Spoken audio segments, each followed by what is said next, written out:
तिलस्मी टापू भाग 3।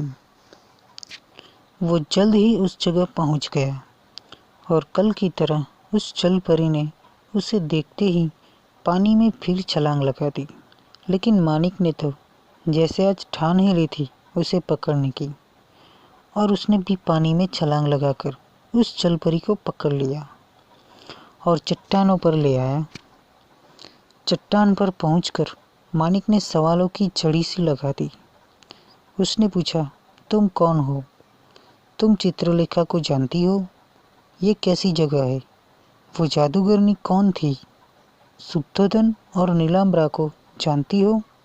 वो जल परी हैरान होकर मानिक को देखते रह गई, लेकिन किसी भी सवाल के जवाब ना दे सकी। तभी पता नहीं एक बहुत सा बड़ा पक्षी वहां पहुंचा और जल परी को दबोचकर पानी में छोड़कर न जाने कहाँ उड़ गया। ये सब देखकर मानिक चंद के तो जैसे होश ही उड़ गए। एकाएक उसके दिमाग ने तो जैसे काम करना ही बंद कर लिया। उसकी समझ से सब कुछ परे था, लेकिन मानिक ने अपने होश खोए बिना एकाएक फिर से पानी में छलांग लगाकर उस जल परी को दोबारा पकड़ लिया और इस बार समुद्र के पानी से बहुत दूर ले आया, ताकि ये दोबारा वापस पानी में ना जा सके। अब तक मानिक का दिमाग बिल्कुल चकराया हुआ था। उसने फिर से सवालों की झड़ियाँ लगा दी। जल परी फिर से परेशान। अब तो उसके भागने के लिए कोई रास्ता भी नहीं बचा था। वो हैरान परेशान सी चट्टान पर बैठी थी और सोच विचार में थी क्या उत्तर दे। मानिक ने फिर पूछा, बताओ कौन हो तुम? कुछ बोलोगी? कोई जवाब दोगी? मेरा नाम नीलकमल है और ये जो मेरा हाल है किसी ने जादू से किया है, जल परी बोली। वही तो मैं जानना चाहता हूँ कि ये सब क्या हो रहा है और यहाँ सब इतना अजीब क्यों है। मानिक चंद की बातों में एक अजीब सी खिंचाहट थी। कृपया मुझे मेरे सवालों के जवाब दो। उलझ कर रह गया हूँ मैं यहाँ। निकलना चाहता हूँ इस जंजाल से और तुम ही कोई रास्ता सुझा सकती हो। मानिक चंद ने परेशान होकर नीलकमल से कहा, तुम्हारी तरह मैं भी यहाँ बस उलझी हुई हूँ और न जाने कब से इस कैद से आज़ाद होना चाहती हूँ, लेकिन तुम्हारे बिना मेरा आज़ाद होना संभव नहीं है।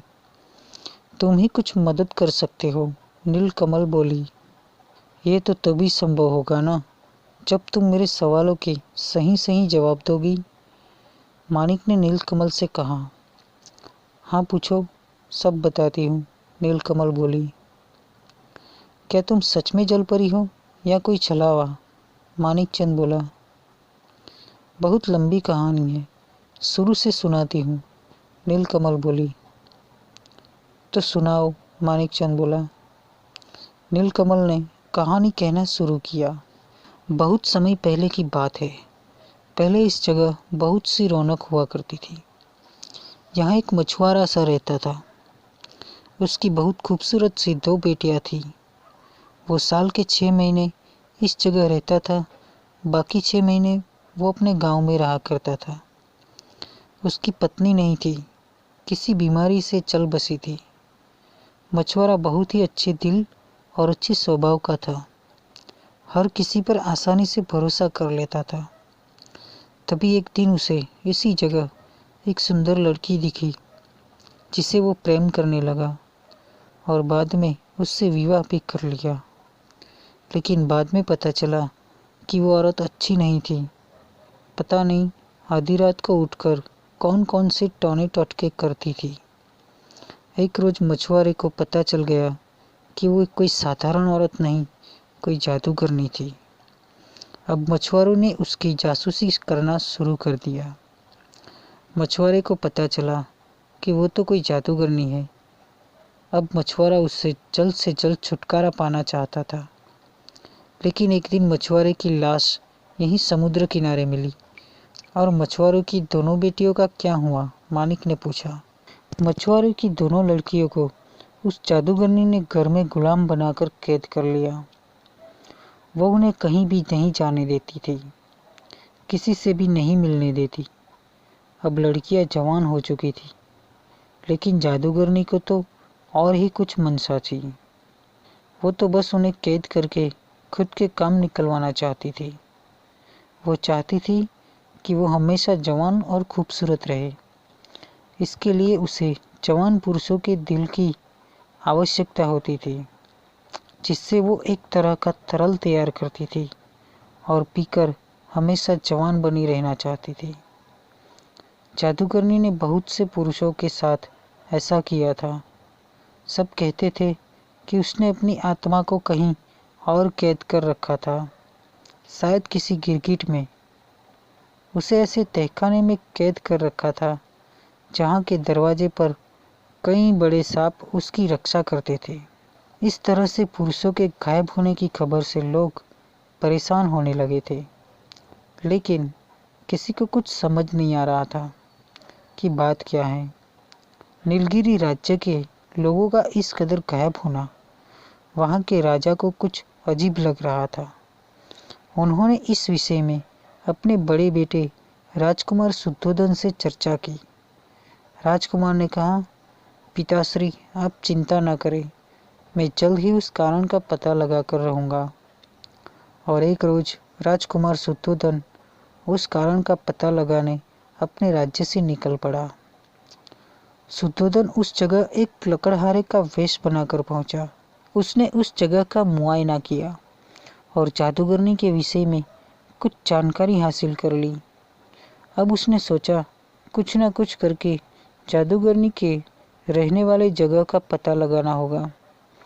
शुद्धोधन को ये पता चल गया था कि उस जादूगरनी की 2 जवान और खूबसूरत बेटियां हैं, लेकिन वो उसकी खुद की नहीं है, उसके स्वर्गवासी पति की पहली पत्नी से है। शुद्धोधन ने सोचा, अगर मैं उनमें से किसी एक से प्रेम का अभिनय करूं, तो उनसे कुछ जानकारी हासिल हो सकती है। और शुद्धोधन चल पड़ा अपने मकसद को पूरा करने के लिए।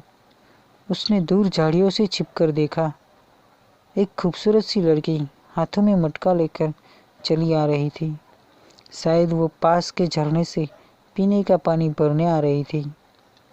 शुद्धोधन ने कभी इतनी खूबसूरत लड़की नहीं देखी थी। नीली बड़ी बड़ी आंखें, कमर से नीचे घने बाल, पतली कमर और उजला रंग। शुद्धोधन उसे देखते ही उसकी खूबसूरती का कायल हो गया और उसे दिखाने के लिए कुल्हाड़ी लेकर लकड़ी काटने का अभिनय करने लगा। वो लड़की आई, उसने भी शुद्धोधन को अनदेखा कर झरने से जल भरा और सामने से एक नज़र शुद्धोधन को देखा और निकल गई। शुद्धोधन को लगा कि लगता है ये तो बात करने वाली नहीं है, मुझे ही इसे टोकना पड़ेगा। और उसने उस लड़की को टोकते हुए कहा, जरा सुनो। शुद्धोधन बोला, क्या है? उस लड़की ने शुद्धोधन से पूछा।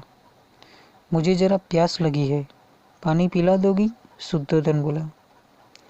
झरना बह रहा है, वहाँ जाकर पानी क्यों नहीं पी लेते? मुझे क्यों परेशान कर रहे हो?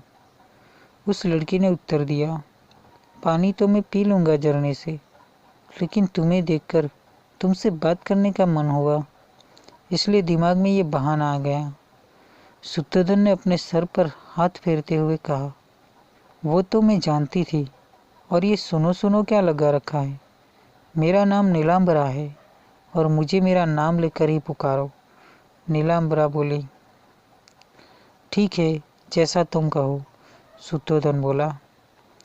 तुम भी क्या इस जंगल में रहते हो? क्या नाम है तुम्हारा? नीलांबरा ने पूछा। हाँ, मैं यहीं जंगल में रहता हूँ, शुद्धोधन नाम है मेरा। लकड़ियाँ काटकर पास वाले गांव में बेचता हूँ, शुद्धोधन बोला। अरे, नाम तो ऐसा है तुम्हारा जैसे कि तुम कोई राजकुमार हो, नीलांबरा बोली। बस ऐसा ही कुछ समझ लो, शुद्धोधन बोला। अच्छा, तो तुम खुद को किसी राजकुमार से कम नहीं समझते, है ना? नीलांबरा बोली। और क्या, इस जंगल में मैं अकेला लकड़हारा, तो हुआ मैं यहाँ का राजकुमार, शुद्धोधन बोला। हाँ हाँ, बड़े आए राजकुमार, कभी शकल देखी है? नीलाम्बरा बोली। हाँ देखी है ना शकल, मुझे पता है मैं सुंदर हूँ, शुद्धोधन बोला। वाह, अपने मुँह से खुद की तारीफ, बड़े ही घमंडी लगते हो। और इतना कहकर नीलाम्बरा जाने लगी। अरे प्यासे को पानी तो पिलाती जाओ, भला होगा तुम्हारा, शुद्धोधन बोला। झरने से पी लो, नीलाम्बरा बोली। तुम पिला देती तो बात ही कुछ और होती, शुद्धोधन बोला। इतना कहने पर नीलाम्बरा बोली, अच्छा लो पियो पानी, और बेमतलब की बातें मत करो। नीलाम्बरा ने अपने मटके से शुद्धोधन की अंजलि में पानी डाला। शुद्धोधन ने पानी पीकर कहा, धन्यवाद, प्यासे को तृप्ति मिल गई। नीलाम्बरा मुस्कुराई, फिर से मटका भरा और जाने लगी। शुद्धोधन बोला, कल फिर मिलोगी? नीलाम्बरा मुस्कुराते हुए बोली, कह नहीं सकती, और नीलाम्बरा चली गई। तो दोस्तों, अब बाकी की कहानी अगली वीडियो में। अगली वीडियो देखने के लिए हमारी चैनल को अभी सब्सक्राइब कर ले, और कहानी अच्छी लगी हो तो वीडियो को लाइक करें।